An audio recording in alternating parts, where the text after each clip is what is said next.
Hayden, Hey mate, it's have you found Thailand and Bali so far? very different from my small town of Mount Gambier for sure. There's sort of How long was the flight for you from Mordor to Bali? 16, 24 hours? no, it was only about 6.5, so felt like that though. But yeah, got to listen to a couple of audiobooks in the way, sort of catch up on some learning, which I don't have time for back home, which was nice. And that's Mm. sort of one, I guess, massive key takeaway that I've I guess taken away from this trip is I haven't been able to bring my setup with me, so I've had to learn and adapt to ways where you can run an online business and do it without your normal setup, and just I guess really having the realization that it's not going to all burn to the ground if you can't go back and reply back to a client or call someone ASAP like you can back home. And it's been really good and a real big eye opener to sort of see that I can have other people inside my business step up and do certain roles, which I was just essentially hogging to myself at home. So I'm going back with a bit of a clearer vision to buy back a lot of my time to focus on some bigger stuff as well. But how have you found the trip, mate? Yeah, good. I think everyone thinks of an online business. It's like it's easy. It's like 3 hours on the laptop, and then it's pina coladas on the beach for the next thing, 5 hours. But as you know, it's like we use this trip to figure out our businesses in terms of, the idea of Thailand and Bali was, can I still perform at the same level? There's been some distractions. It's been pretty hard. Some. But we're still working, doing the 8 hours, getting the laptops out, doing what needs to be required. I think that's the advantage of online businesses, but you still need to kind of be locked in and switch on when time comes. I think a certain amount of people would just work 2 days a week and not get any work done and enjoy the kind of lifestyle. But I think we've adapted well for it. Yours is a lot more harder to control on the road because you're doing a lot more dials, appointment setting, whereas mine is a lot of email, one-on-one people, so I found it a lot easier. But yeah. So, okay. You've got an appointment setting business. Let's walk from the start because we've been business partners In the trenches for in the quite some time. trenches for 2.5 years, probably 3 years. I don't know. Um, I was figuring out that journey after hitting my 9 to 5. I reached out to you because I really liked your sales style. I've been doing sales for 10 years, all the terrible jobs through the UK and Canada and Sydney and everything else. So I reached out to you and I was like, I think you've got something good here and you don't even realize it. And you didn't realize that at the I had time. no idea. I didn't even really know. She asked me to spell sales. I wouldn't be able to spell it back then. Yeah. Which was good because it's kind of like if someone wants to learn something, if they don't have 10 years of habits, then they can adapt really quick. So you had that style. I pointed out to you and then everyone around you started pointing it out. So we started together technically a SMMA business. So what's SMMA for the people that don't know? Social media marketing. So it's essentially when you help small or local businesses with their online advertising and helping them increase their online presence. So that's how we started, and it's called HSP Media. And you came on and you were doing sales calls and you were closing people on my birthday. I remember that. Because it was all voodoo magic to you. This like running ads. This like it was all very technical. And I was like, I knew what I was good at, so I was like, okay, you do all the computer stuff, and I'll do the sales calls and just close. And from those, it kind of gave me the skills to develop my own business down the time to like, oh, it's easy. You just kind of send a calendar link, you jump on, you do a sales call. And I was doing so many sales calls. I remember I was working my 9 to 5 and then coming home and doing like a 5 to 10. But even taking your sales calls during my 9 to 5 and getting in trouble, running around Yeah. jumping into a different room and just jumping on calls. But they gave me those sales skills to be really good on camera, to speak really well, close a lot of clients. So unfortunately, ours wasn't this story of some of that lucky 5-10% that just do a business model like drop shipping or marketing agency and they make loads of money within the first few months. Ours was kind of like Yeah. this, Bit of a slow burn. but we learn a lot of those lessons. What I keep pulling up quite a lot is that we have the tangible and valuable skills that can start almost any online business now, would you say? Yeah, transferable skills to really anywhere in life. Like at the end of the day, we both know how to sell, and if you know how to sell, you'll never go broke again in your life. But I mean, there's so many different online businesses that you can start nowadays, and you're able to start up your own without any money to invest into your business. So, how did you go about starting your business with no money? So mine was a pretty unique situation. I moved to Australia on a working holiday visa from the UK. And I was having all these working limitations for hours and visas, and I was going job to job, and I was just not finding any stability in it. So I got so annoyed with the seeing everyone online and kind of working, and I was like going to work, on a cold Monday on a bus, seeing people making like hundreds and thousands of dollars online. And I was like, okay, I need to sit in a room and not speak to anyone for months until I figure this out. I was like, I need to figure this out. Like, I'm smart enough to figure this out. What do I do? And then the word copywriting kept coming up, and I was kind of like, I didn't know what it was. So copywriting is all the words that are written in kind of emails, on your website, landing pages, even Nike's Just Do It, a Yeah. slogan. That's kind of the copywriter would write. And I was like, okay. And I looked at drop shipping and I was like, I don't want to, and I was actually living with someone at the time that was doing drop shipping, and I was seeing all these boxes coming from China and all the inventory. And I was like, I didn't want to do that. And then I went into crypto, lost some money. I was like, don't want to do that. It's too volatile. We were doing the ads thing, and then copywriting came up, and I was like, okay, this is it. It's like that golden moment with the light bulb. And I was like, this is the thing that requires $0. I can get good at by studying online and just practicing. And then I can basically sell this skill on a Word document to a client and get money in. So that was it. Like in terms of a business model, I could get money in. I could have 90 to 100% profits in terms of margin, and I could build on that. So I started off by outreaching to clients. I didn't know what I was doing. So I would DM people on Instagram and I would do cold emails. And because I was kind of nervous about the skill, I actually worked free for the first few clients. But that actually turned into them paying me because, I was quite good. And then they needed me for their business, sorry. So copywriting became this thing of like, okay, I can just start with maybe doing email campaigns, and then I can do meta ads, and then I can do websites and stuff like that. And I started as a freelancer. And then I decided that I wanted to become a brand name. I didn't want to be Neil McMillan. I wanted to become a brand. So that's when I created Legacy Words, because legacy, I'm from a Scottish family. So my second name is kind of my legacy. It means something in our family. And then words, which is all the words in copywriting. So I created Legacy Words. So from there, it's like, that's what I mean. And we talk to so many business owners, and what really impresses me, what we've done, which is you can build a business online with $0. There's no investment from the banks. There's no loans. There's no help. It's like, that's what impresses me online when I meet someone like you and skills. It's just, you got $0. Can you make 5, 10, 15, 20K in a month due to these skills? And that's called service-based, obviously, business, which is online. So that's impressive in itself. Yeah, and with your copywriting, you didn't go down like, doing the landing page copy or anything along the lines of that. You're more or less specialized in email marketing. So can you sort of like lean into I guess why you chose to go down that route? Yeah, I fell in love with email. So, I mean, kind of just going back a little bit with that, with the pen there of kind of my story and how I got started, because it sounds really random. Like, I'm not 21, but like I jumped into copywriting quite late, but I've always been a writer. So I grew up a professional singer. So I was actually always writing lyrics, and I was always writing words. So that's what I mean. I see words almost like music. Like if I look in, we talk about this when I do emails and I tell you about your spacing and emoji and stuff like that. People see words and they'll just see words. I see the spacing of words. I see the music in the words. I see it really different to other people. It's like there's rhythm in the words and the way they move and the way they can kind of, change people. I mean, if I say I like you and then I say I love you, like the impact is completely different, but I've only changed one word in that sentence. So the impact that words have has always been with me. So when I was like, okay, I actually had like a freak accident where I had to get my tonsils out and I lost my singing voice. So I couldn't make a living anymore by singing. So when I went online, I was like, right, I can be a writer. I can be really good at it. And I can kind of change the game in email. Got a few amazing mentors and fell in love with the game of email, because let me explain email marketing. If a business owner, say a 7-figure health coach, has an email list of 30 to 50,000 people, and they're emailing them once a week, once a month, like, hey, got this offer on. Well, if you just increase the emails to 2, 3, 5 times a week, and what you say in the emails is really impactful and converting, which is like sales. So you're writing it, you can then make that business owner a lot of money. So say it's a list of 5,000 people. They have a $2,000, $3,000 package for, say, their personal training. They send it out. They convert 3 to 5%, which is, standard industry. Then you're making them thousands of dollars from just email. So that's the power of it. Most people check their emails 3 to 4 times a day. Every single business in the world uses email. I don't care who you are. Even if you order food online, it will give you an email confirmation.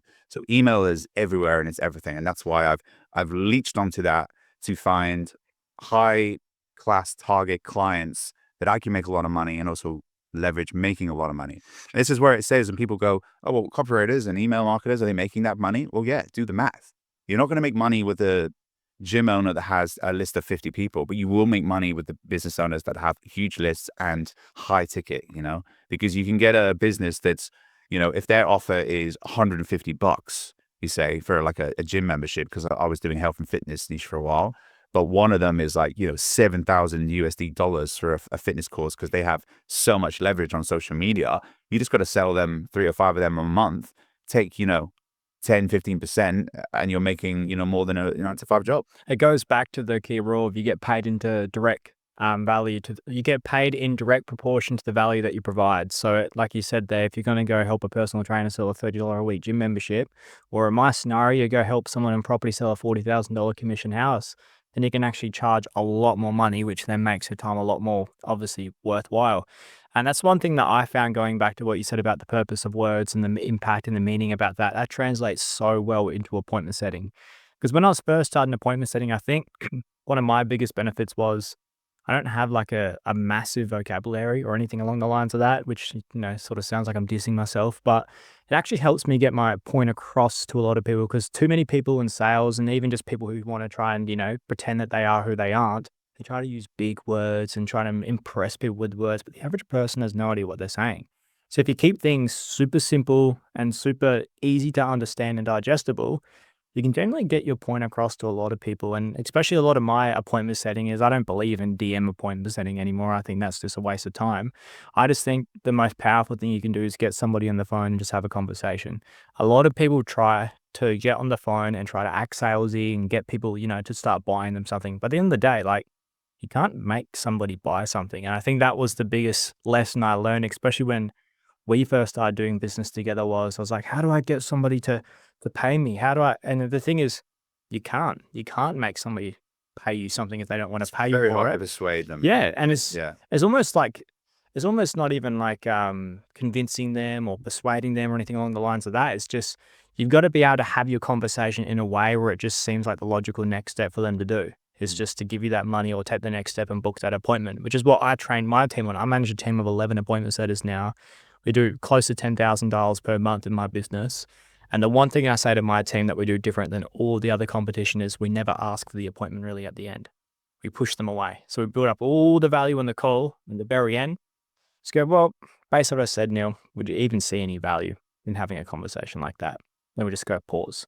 And then we let them have full control of the conversation, which they think they're in control.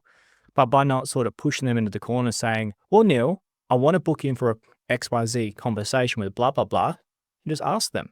Let them make the decision, and 9 times out of 10, they'll do the decision that you want them to do if you can set up the conversation right prior, which is where I love the psychology that goes into sales. Yes, I mean, let's break that down, because it's like that's everything to do with the psychology in sales. It's everything to do with copywriting, and it's using everything. You're selling yourself in one way every single day in every single matter of your life. I believe happiness comes from 3 pillars, which is your business, your work life, your family life, and the spouse that you choose.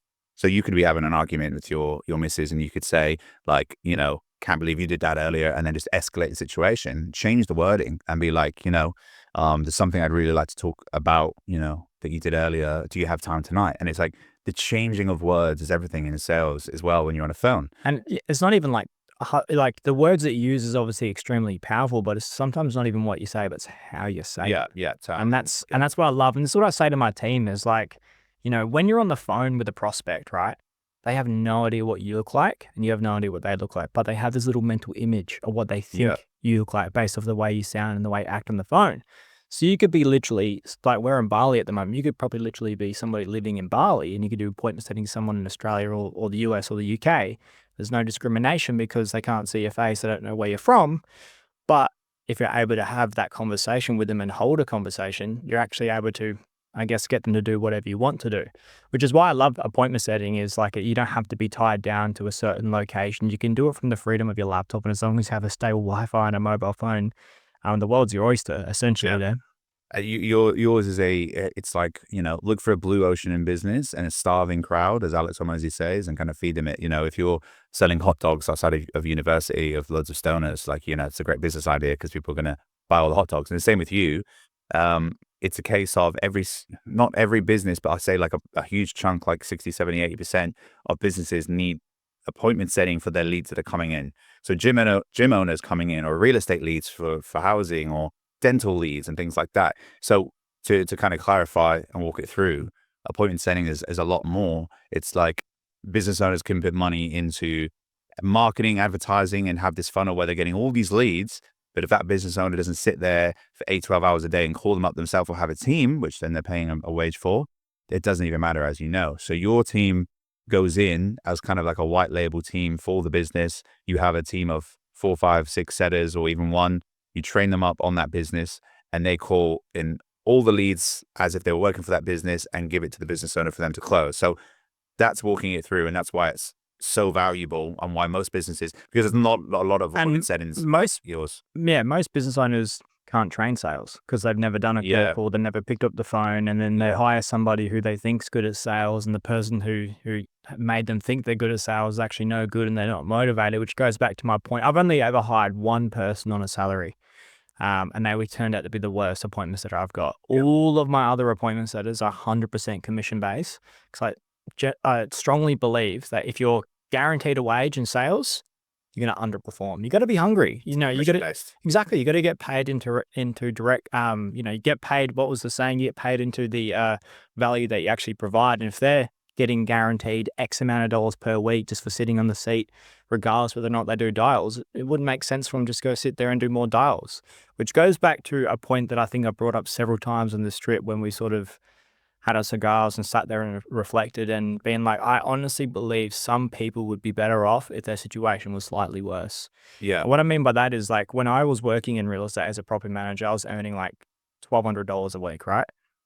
Not great money, but decent money. That's my point. So I was just getting by, my mortgage was getting paid, bills were getting paid, I was saving $200 a week, blah, blah, blah, blah, blah.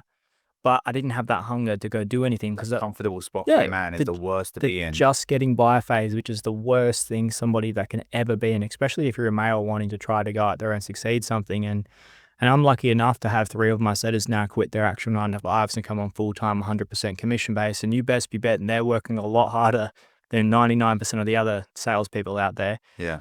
Yeah. And there's something I wrote as well, and it says something like the thing about suffering with men, like, suffering is a gift, as they say. So, I wanted heartbreak, so God gave me, no, what was it? It was it. I wanted love, so God gave me heartbreak. I wanted wisdom, so God gave me mistakes. And I wanted strength, so he gave me suffering. So all those components, it's just like anything great comes from pain or suffering to begin with. And I feel like what we spoke about there, I think there's two worlds now, really, that we live in. On one side of them, there's 2 worlds, though. You can be an employee and get a job and get paid your wage every month. It can be comfortable, but you can work. Say you've got 5 working days in a week. Monday, you can work really hard. Tuesday, have a little break. Wednesday, bust your balls and go up and down. At the end of that week, the money remains the same. But the other side is then the online business thing, where you're a business owner, you're a sole trader, whatever you're doing, is that you can put a lot of input on Monday. You could do a 12-hour day Monday, sign 3 clients, and do nothing on Tuesday and Wednesday, and then go back to work on Thursday, but you've made more than your 5 days at your job.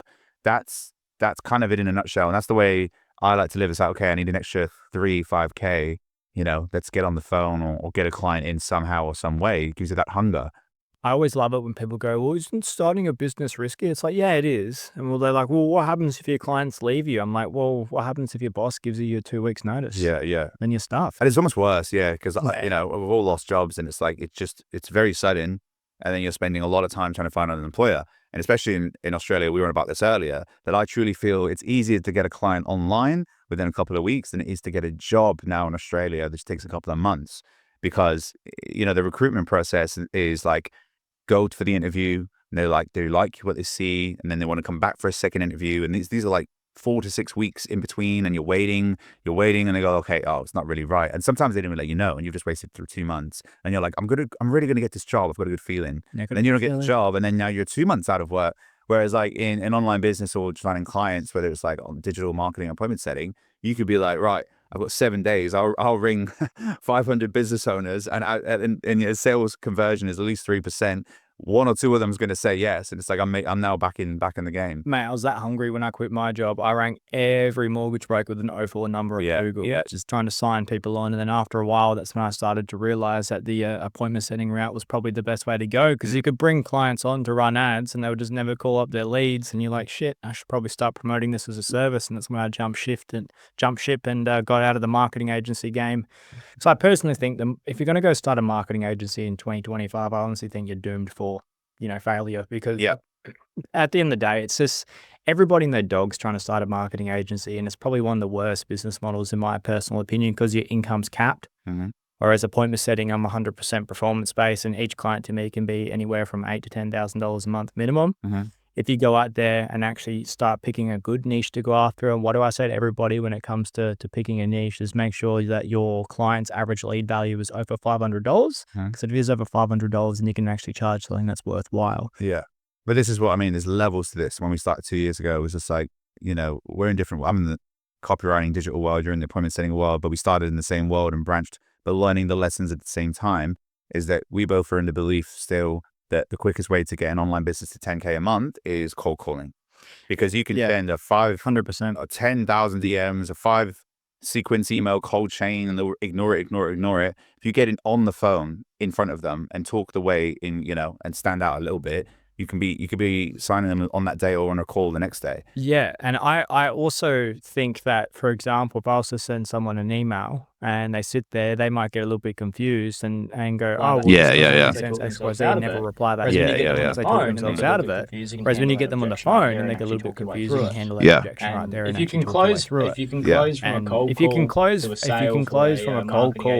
a sale for a marketing agency. Well, that's the thing. People ask me, like, oh, how do you make money online? What are you doing? And I'm like, well, would you pick up the phone and call 500 business owners? Would you call 1,000? Would you call 2,000? How many can we add up? Because it's like the people that would take that step, they get phone anxiety, or they don't want to talk to someone, or they don't want to put the hard work in. It's like, well, that is one key. I mean, I get clients through other means of outreach now, but my cold email system is sending 10,000 emails a month, and 300 on LinkedIn, etc. So that might come in, but I still, and that belief of traditional sales, which is talk to them on the phone or go meet them in person, it makes all the difference. If you're starting a business, it makes all the difference. If you're starting a business, the worst thing that you can do is let your emotions dictate what you do. If you sit there, and I remember for the first probably 3 months of starting my business, when I had a bit of cash in the bank, I sat there and I just felt so productive about watching and consuming content and actually letting my emotions go, you know what, just because I'm learning today means it's going to make tomorrow better. And tomorrow never came. And it got to the point where I was like, shit, like most of my money started to go now. Now I need to start picking up the phone. And I was a little bit nervous, but that's when I just picked it up and I realized that if shit hits the fan, there's this magical red button on my iPhone. I can just press it and move on to the next lead. And honestly, like, I was probably the most anxious person growing up, where I didn't really want to talk to anybody. And, you and I've gone out here, we've gone to clubs and stuff, and I hate talking to people. But when I'm back in my office and I'm on my phone, dude, I just take over. I can close anybody. A bum in the seat is not close. Just have that confidence in sales, because sales has just changed. It's just like, I don't even know how to talk about it or explain it in 2025 with the way AI is going and deep fake and things like that. I'm not scared about AI. But I mean, back in we watched like Wolf of Wall Street in the 1970s, or when it was. And you'd just have the phones and stock, Wall Street all day long, making conversations and doing people over. But now I feel like it's harder than ever to close someone in 2025. Unless you've got a personal brand with millions of followers, we have that trust and authority. If you've got someone on the phone, so doing what we do is super hard. And this is why people struggle to buy their freedom back from their 9 to 5, leave their job and do something, because they'll get a client in a miracle and they'll pay them $2,000, $3,000 a month and go, it's amazing, I can quit my job, and they'll lose it. And then 2-3 months might go by, they can't get another one in. So we are consistently closing clients every single month from different backgrounds, different, so there's levels to this, because it's kind of like, one, we've got to run our businesses. 2, we have to do the cold calls, the outreach, and bring clients in. We have to run all the systems and softwares, and then everything else around it. So it's like, it's a lot, and that's not for everyone. That life isn't for everyone. Some people are happy doing the Monday to Friday, 9 to 5. My old job, I could just switch off Friday, 3-4 p.m. Boom, weekends here, and not think about it. But with my stuff, I'm kind of attached to my phone, my emails. I don't have a day off. But Sundays, I don't like having a day off or switching off. I get depressed if I don't have anything to do. It's like when Sunday rolls around and you legally not allowed to do any dials anymore. I just sit there and I'm just like, oh. Well, there's just always something to do. There's always something to do. You can be doing outreach. You can do follow-ups. I believe in business. They should only ever be doing two things, to make this simple, because people are like, what do I do? The human beings, like you said earlier, love the idea of going to do something. I'm going to do this. It's on my my New Year's resolution. It's gonna be great. And then it's like, you can talk to people like, how's your business idea going? About a year ago, so much, and they're like, oh no, I haven't started it yet. But I believe business is down to just two things: is you either getting on new clients and doing outreach, or you're doing the client work. That is it. Do one of those two things, and that's a business. Then that's it. And it's the monotonous tasks. So my first year, certainly after we kind of going to separate ways in terms of business ideas, was absolutely brutal, in the sense of like, COVID had just happened. So then we had like 1 or 2 years out of this pandemic where we were just stuck in our houses anyway. And I had to go into pure isolation again, really. I was living in Bondi in Sydney. I was living 5 minutes away from the beach. And I was a stone throw away from that beach. And there was distractions. I was like, I'm too distracted. I'd go down to the beach on Saturday and everyone would just be sitting there tanning. And I'd be like, what are we doing? Is this it? This is boring. Like there's not enough time to where I want to be. I'm kind of late to the game. So I spent that I ejected myself from Sydney. I moved to Brisbane, and I kind of isolated myself by choice to go, I don't want any distractions. I don't want to go out. I don't want to party. I want to get my head down, and I will figure this out until this works. That didn't happen in month 1, 2, 3 or whatever. It was like month 6, 7. So I just replaced my income so I could buy my 40 hours back so I could think. And then I say this a lot, when I had that time to think and I had my 40 hours back, that's when it just went boom, because it was like, I wasn't thinking about everyday excesses of life, which is my job, the commute, the travel, rent, food, this and that. It was like, I can now focus 100% on my business and just compound it. So I got, copywriting, I got 2 clients, 3 clients, 4 clients, 5 clients.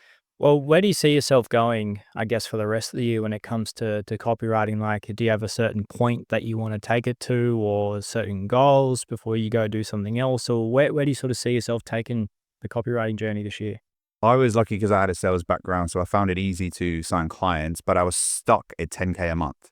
I was hovering around that point, and every entrepreneur will figure out that all they have to do is they only have time to sell. They've got their time to sell. And I had about 8 or 10 clients at my peak, and it was chaos. Every hour of every day, I was switching to something else. And I was working 12 hours a day, 7 days a week. And I was like, this isn't time freedom. I might be cash rich, but it's not time freedom. So I had to sit there again and figure this out. I was like, what do I do? I want to make more, obviously, but do I just bring on more clients and work more hours? There was no more hours available. So I had the idea, which is kind of like, I either have to charge more for the current clients that I have, or change currency. And I joked about it. I was like, change currency. I was like, that's silly. But hold on. If I get a client in America at USD for $2,000, that's like 4,000 Australian dollars. I've just doubled my income by changing geography. So that was the way I was able to get to 15, 20K, months, and just kind of really specialize on 3 to 4 clients. So all of a sudden I freed up my time. I become a specialist. I changed currency in the market, and then everything got better. So but these are lessons you kind of learn, but you have to be able to sell those skills and have something specialty about you. So that's why I kind of honed in from the copywriting, was like, I'll be an email marketing specialist. Some things, I can guarantee that get your emails into primary, because when you send emails, they might run in promotions and spam. People pay thousands for people to do email campaigns, and they won't even get 20% open rates or 10% open rates. So I was like, I have these, valuable set of skills that I can sell to the American market, say, supplement brands or health coaches and stuff like that. I can find 2 to 3 big kind of whale clients, and I can have all my time back. But so that was my journey. I think that's what you got to do. But the slug match of doing a client for $1,000 a month and doing all their copy and all their ads and all their pages and having like 5, 6 of them just to get by, that you kind of need to go through that to get the skills to begin with and get the social proof. Now I've built a brand and a logo, like legacy words that I love, that I want to go forward with, that, I've got kind of big dreams, but it's going to be as a specialist, so you have to kind of be a specialist. There's a reason a brain surgeon gets paid 300-400K a year, and a GP gets like 100. You have to specialize in something. That's exactly why I specialized in property appointment setting. Yeah, because at the end of the day, like when I first started Speed to Lead, my business, everybody fucking wanted an appointment setter. And everybody was all these different types of companies. I mean, I've still got like 2 or 3 different industries I work with. And that's because those clients become good mates and I don't really want to let them go. But Like I could have been doing it for personal trainers, business coaches, plumbers, tradies, whatever You it have was. done that, by the way. You did do every niche under the sun with me. We went after tradies, plumbers, real estate agents. We did everything. Yeah, we've gone after a lot of different industries. So now I've really found my lane with real estate, and I'm actually sort of in the works of developing my own real estate company at the moment, which is exciting. So I guess my big action plan for this year is to document and delegate. That's my operation. I've got it written at home on the walls. So something I want to have fully finalized by September this year is so I can have Speed to Lead fully running without myself, so I can keep focusing on this property company. But like I said there, we went through the 1-2 years of figuring all this out, and then you've landed on real estate appointment setting. That's your jam. That's what you know. That's what you love. What I love doing. Yeah, you can build that pyramid. Yeah, and I'm starting to get this thing now where real estate agents are asking me, real estate agents, people in property are saying, oh, can you do the closing as well? And I'm just like, why the heck would I want to do your appointment setting and closing? But let's bring that up quickly, that point, by the way, because this is something we push out all the time, is that I spend all week talking to business owners from around the world and Australia as well, and you do as well. And would you say this is correct to guesstimate 70 to 80% of them struggle with closing leads? They have no idea. They have no idea. And these are big businesses making millions of dollars. So, bro, they can't even join a Google Meet on time. Oh, no.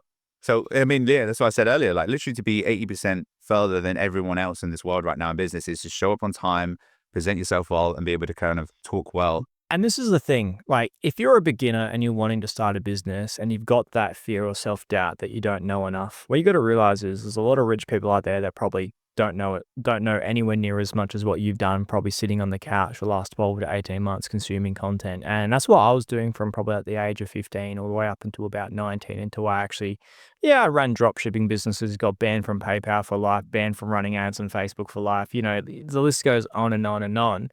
But I always felt like I just didn't know enough, or I wasn't going to be the smartest person in the room, or people wouldn't, think that I was even smart enough to go do anything for them. And then after a while, I started chatting to people online. I'm like, you really don't know jack shit. And it was quite nice and quite refreshing. And now whenever I speak to people, and I know you know this yourself as well, is I'm probably 99% of the time the youngest one in the room, being 23 years old, but quite confidently say that I know more things than probably 99% of the people in the room when it comes to running an online business. And that's just because I spent a lot of time, reading books, consuming content. But I think the most important part was actually putting in the action.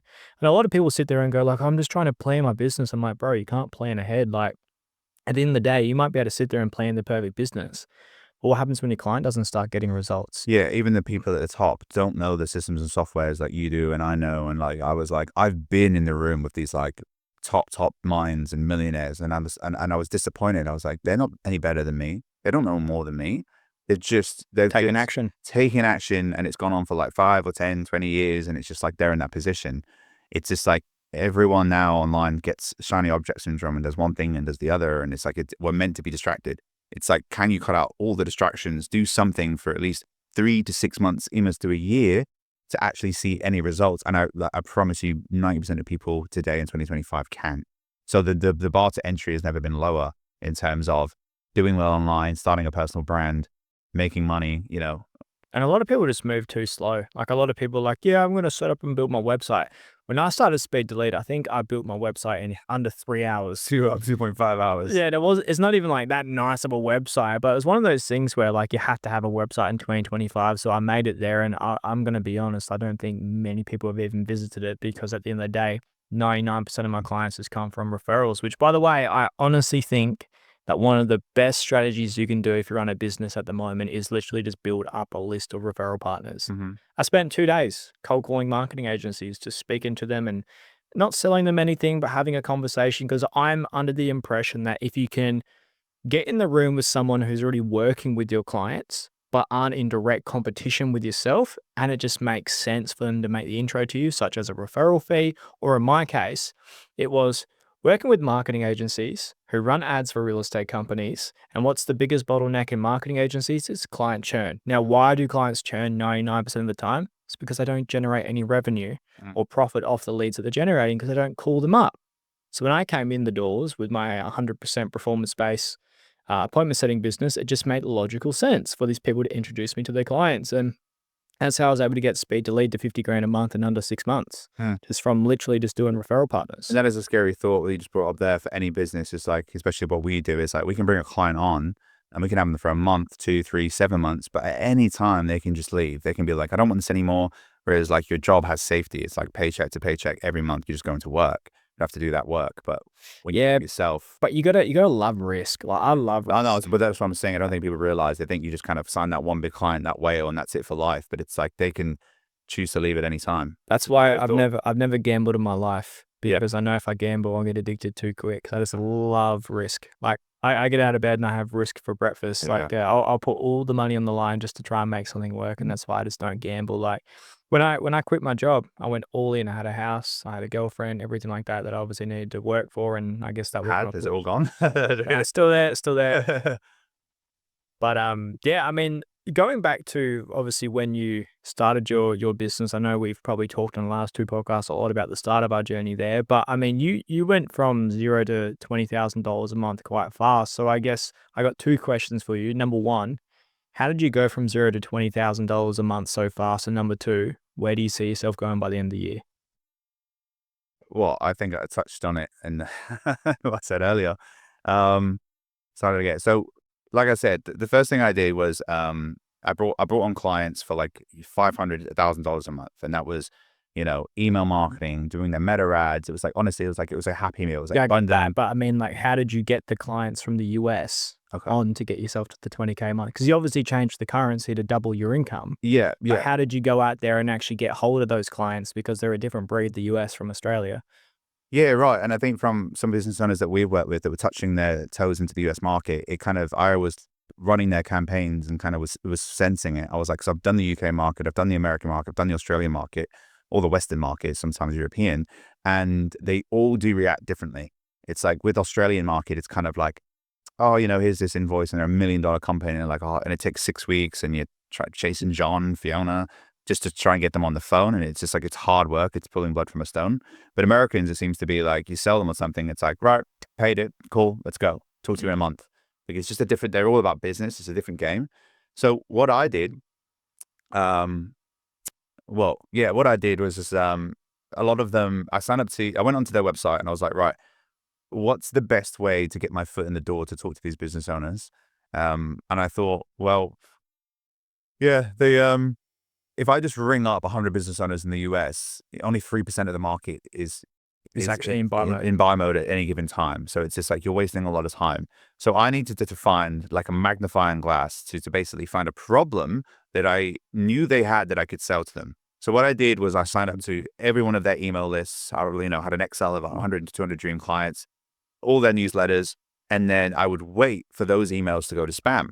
And when I saw those emails go to spam, which is a huge problem, by the way, because if you're an e-commerce company selling supplements and you depend on sending out your supplements by, if you're in spam, you're only getting like 6 to 8% open rates. If you're in promotions, you're getting about 10 to 20, and then standard primary should be anywhere from 20 to 30 to 40 open rates in terms of email if you do it right. So doing those fixes and sending them an email with a screenshot and going, hey, by the way, do you know, like, you're in spam? Like, this is a huge problem, like urgency. That got them on the phone straight away. And then because it was a problem that only a handful of people like myself know how to fix, because it's quite complicated, I could charge a specialty rate.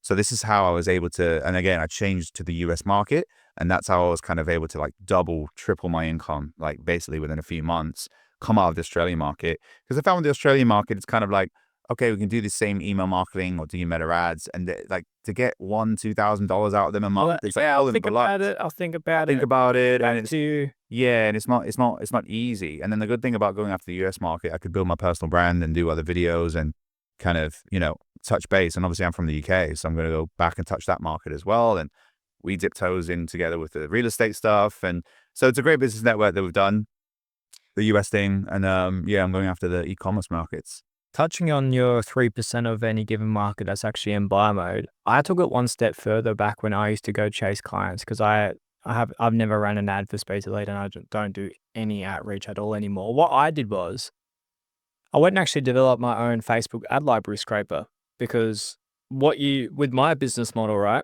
I only want to be working with the clients who are running ads, because I don't want to build a cold calling business. I want to build a company that just handles warm leads, because there's so much money to be made with warm leads. I can't justify cold leads. So what I did was I went and built a scraper that goes and gives me all the contact information of the businesses who are running ads on Facebook. And then what I would essentially do from there is just call them up and have a conversation with them, go like, hey, Neil, I saw your ad online about the buying the house with a $3,000 deposit. Is that your ad, is it? Oh, yeah, it is. And they'll think I'm a prospect. And then you essentially got your foot in the door. Then you go, well, look, unfortunately, I'm not actually calling to go buy a house. I was just calling up to see if you needed any help with calling up your leads. And you'd say a curious tone. 9 times out of 10, you get them onto a sales call and you just close them as a client. Yeah. But that's when I found I was getting all the smaller fish. So all the smaller fish would have their 04 numbers on their Facebook page. The bigger fish would have 1-800, 1-300 numbers. And that's when the referral partner strategy really just took off for the business, and now I get 2 to 3 referrals a week without actually having to do anything. Yeah, you don't have to do any outreach. You've got clients coming. Oh, I love that. I hated doing outreach. Because like I said, you've got such a valuable tool that every business owner needs, but there's not a lot of people challenging you with appointment setting businesses. And if they do, they're all offshore, like Philippines and Indian. Yeah, and that's the thing, because in Australia, it's so hard to find reliable workers. So I guess my little cheat code to that is posting cold calls on TikTok. And honestly, back when I used to post cold calls on TikTok, it wasn't to actually go out there and get clients, because I didn't think that would be the types of content to bring clients in. And I'm telling you now, like, my TikTok, just from posting my cold call videos, has brought me in more business from the actual cold calls themselves. So now my overall strategy is I don't do cold calls to get clients. I do cold calls for TikTok videos, which brings in clients. Yeah. And then it also brings me in setters. So I'm at that point now where actually I don't want to get any more clients because I got a fat waiting list, which is why I stopped posting online, hence why we're doing this podcast now, to get the content back up.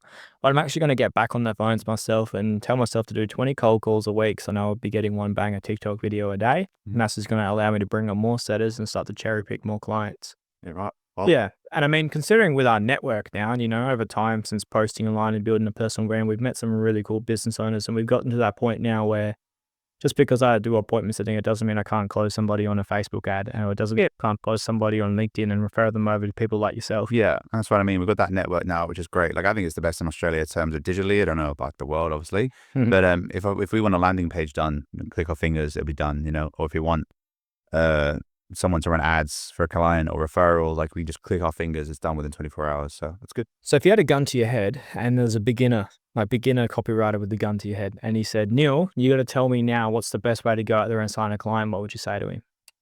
I think over the last 2 years, there's been an influx of people starting online businesses, marketing agencies, and becoming copywriters. I think you're going to be a drop of water in an ocean of people, and it's really hard to stand out. It's a commodity service. Some people cannot like present themselves well online with a personal brand or even have a profile photo. What I suggest the best thing to do is literally outreach to clients, say you'll work for them for free for at least like a couple of weeks. Like, you just have to get your foot in the door, get some referrals, get some testimonials, get the skills, use that social proof of 2 to 3 clients. And then you're just, you know, off to the races in this middle tier, because everyone will stick around this tier of the bottom of, no one will work for free. No one will do it unless it's paid and go, oh, well, you know. But, so how would you reach out to those clients though? So a lot of the target market that people want to work with is on Instagram. But the problem with that is that if you send an Instagram DM to someone that's got 500,000 followers, it goes into suggested for them, and they're not even going to see it if you're not friends. So that's the hard part. So the best outreach tool is probably still, if you can find their number, cold calling or email. There's a lot of great emails you can scrape to, and a lot of people. I mean, we've both done quite well using LinkedIn. LinkedIn's good. LinkedIn's insane. I slept on LinkedIn for so long. And I think because when I started Speed to Lead, I got my first client within 48 hours of actually sending out messages on LinkedIn. Yeah. I still remember that day I was out front of my hotel on the phone to somebody, got my biggest whale client, getting 600 leads a month off Facebook. Here you go. Ended up bringing me in 10K a month, that client. Yeah. So yeah, insane. LinkedIn, I think, is the place to go. And to be honest, I don't think people's LinkedIn inbox gets filled up too much. And at the end of the day, when you get a message on LinkedIn, you get an email about it, you get a push notification on your phone. Yeah. And this is telling you as soon as you go into LinkedIn. Yeah, if someone's if you're going down to a lake and you see a load of fishermen there, and it's just like, you're gonna be like, well, there's not gonna be no fish here. Go the other way. Go where there's no one, and it's just as a lake, kind of empty lake. And it's kind of like, that's what LinkedIn is. Like, everyone's kind of finding new methods and ways. You know, people are messaging people on school, like the business owner there, because no one was thinking about that outreach. There's loads of ways to do it, but email will always remain the same, because people will have the same email address for like 5, 10, 20 years. So you can get a hold of them. And it's like, yeah, they'll get a couple of cold outreaches, but X, Instagram, Facebook, I mean, their inboxes are probably just full of just hundreds and hundreds and hundreds of just email things not opening. Yeah, and that's why I say to people who are actually wanting to go out there and start an online business is I think the most important part is understanding what channel your ideal client is actually on. So, example, I'm going to bring it back to real estate because that's pretty much the industry that I know like the back of my hand is. Instagram's probably not the best channel. No. So I wouldn't even be wasting my time doing Instagram DMs. Facebook DMs, wouldn't even bother doing that. Twitter DMs, wouldn't even bother doing that. Emails, probably wouldn't even bother doing that for real estate because I know from working in the industry, they get like 10,000 emails a day anyway. I think the best way is SMS for starters, because at the end of the day, you don't want to be sitting there. And this is one thing that I've learned from probably doing over like 5,000 cold calls is instead of just hitting out 5,000 numbers, just send out a bulk SMS blast to a list of people and then only call back the ones who reply. And what I mean by that is the number one text message you can send to get a reply is, "Hey Neil, it's Hayden. Call me back." And they can be like, "Oh, what? Who's Hayden? Like he didn't tell me who he was, where he's from, or why he's calling. He must know me." And they're gonna I met at the bar last week. Yeah, and then they're gonna call you back. And that works amazingly. And that's actually what I get all of my setters to do now is like whenever we're calling up leads who come off ads, it's, "Hey Neil, it's Hayden. Give me a call back when you're free." And I'm like, sounds like copywriting to me, mate. No, this is what I mean. It's like you can one-liner or a spear message, or a personal. Imagine you sent a massive text like, "Hey, it's Hayden, and I do this, this, and this." But I'm like, oh, yeah, just off. "Hey Neil, it's just Hayden here from blah, blah, blah real estate. You're giving an ad about blah, blah, blah, blah, blah, blah, blah." You're just giving away your entire power. Yeah. So there's methods to it. Oh, 100%. But yeah. Well, look, it's been good to do another podcast. Thailand and Bali's been great. To end it off, we spoke about your kind of goals and what you're after. Big dreams. Still young as well, so you're doing it at the right time. Yeah, mate. I'm an absolute nerd. Everybody my age is going out there and partying. When we went to that beach club the other night, I was borderline miserable. I was like, I just want to be at home, just doing nothing. So I'm on the computer. That's good. You're not distracted. You've got no distractions and nothing. No, I'm locked in, bro. You've got this, this FOMO. It's like one of that, which is great. One of those great sayings is it's like you can party through your 20s and become an underskilled 30-year-old, or you can, grind through your 20s and become an underlived 30-year-old. Like the choice is yours. I think my number one superpower is not giving into peer pressure. Like, especially back where I'm from, everybody's like, "Why don't you go out and drink? Why don't you go out and smoke? Why don't you go out and party?" And it's like, because I don't want to. "Oh, but you should. You only live once. You're so young." Say, yeah, I do only live once. That's not how I want to live. It's because you've found purpose in what you're doing for your job to look after your family, make good money, make a name for yourself. Whereas like a lot of 20-year-olds, especially this is probably me as well, like went from job to job, they were just doing it to make money, didn't realize they didn't, what purpose was or what was giving them fulfillment. And as a guy, it's fulfillment and purpose is such a huge thing. I find it so much easier to get out of bed in the morning now than it was when I had to be at the office at 9 o'clock. Yeah. I get out of the bed now at 6:30 in the morning and I'm just pumped, fired up for the day. Back when I used to have to get out of bed to go do property management, but oh shit. I don't want to and can you imagine that for like 40, 50 years and then? I can't. No. I honestly can't and I don't want to. It's weird. It's like, it's almost lazier. It's almost being lazier going to work for 40 years for someone else than just taking that little, locking yourself away for 6 months and getting your head down and doing everything yourself, because it's a lot of work and it's a lot of pressure. But then at the same time, I feel like everybody just lives like they're going to live forever. And everybody has that understanding of that they're actually going to die one day and that, if whatever you don't do today is just going to make tomorrow worse. Whereas I'm like, let's make today worse to make tomorrow better. And everyone's like, "Oh no, I want to make today the best and make tomorrow worse." And that's like when I used to go to clubs and I used to just not drink. And everyone's like, "Why aren't you drinking?" I used to be like, "Well, did you know if you drink alcohol tonight, you're taking a loan out on tomorrow's happiness?" Yeah, well, alcohol, drugs, everything. There's big vices for everyone. It just kind of ruins their life. But yeah, well, I mean, yeah, mate. We'll wrap it up. Yeah, we'll wrap it up, mate. Good to have you. Yeah. Thank you, Bali. Yeah. Thank you, Indonesia. Thank you, Thailand. Thank you, Bangkok.